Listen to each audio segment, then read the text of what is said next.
আজকের breaking news. Apu আমাদের বাড়িতেই থাকে বিয়ের পর। জয়বীর একসাথে বড় হচ্ছে, একই বললেন ঢালিউড সুপারস্টার সাকিব খানের বাবা। হ্যাঁ বন্ধুরা, সাকিব খানের বাবা কি বলেছে সবটাই বলবো, তবে ভিডিওটি না টেনে সাথে থাকবেন। অপু বিয়ের পর থেকে আমাদের বাড়িতেই থাকে। যতই সাকিবের সাথে দূরত্ব হোক, আমরা কখনো ওকে আমাদের কাছ থেকে দূরে সরে যেতে দিইনি। তবে জয়বীর, ওরা দুই ভাই একসাথে বড় হচ্ছে। জয় দাদু দাদু করে পাগল থাকে, বীরও যেন দাদু দাদু করে পাগল থাকে। আমি ওদেরকে নিয়ে আমার সময়টা বেশিরভাগ সময় পার করতে থাকি। তবে ওর দাদিও ওদের অনেক বেশি ভালোবাসে এবং ওর আমাদের দুজনের সময় কাটছে ওদের দুই ভাইকে নিয়ে।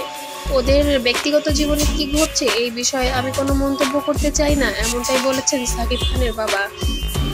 তবে সাকিব খানের বাবা খুবই সরল সহজ এবং সাদা মনের মানুষ। সে এই নোংরামির মধ্যে নেই, তারপরেও কেন সাংবাদিকরা তাকে এই নোংরামির মধ্যে টেনে আনছে। কিছু কিছু সাংবাদিক আছে যারা এই নোংরামির মধ্যে আরো বেশি জড়িয়ে ফেলছে এদের পরিবারকে। তবে সাকিবের বাবা স্পষ্ট ভাষায় বলেছে, অপু আমার ঘরের লক্ষ্মী, অপু আমার ঘরের বউ। ওকে আমি প্রথম থেকেই মেনে নিয়েছি এবং আজীবন ওই আমার ঘরের লক্ষ্মী হয়ে থাকবে।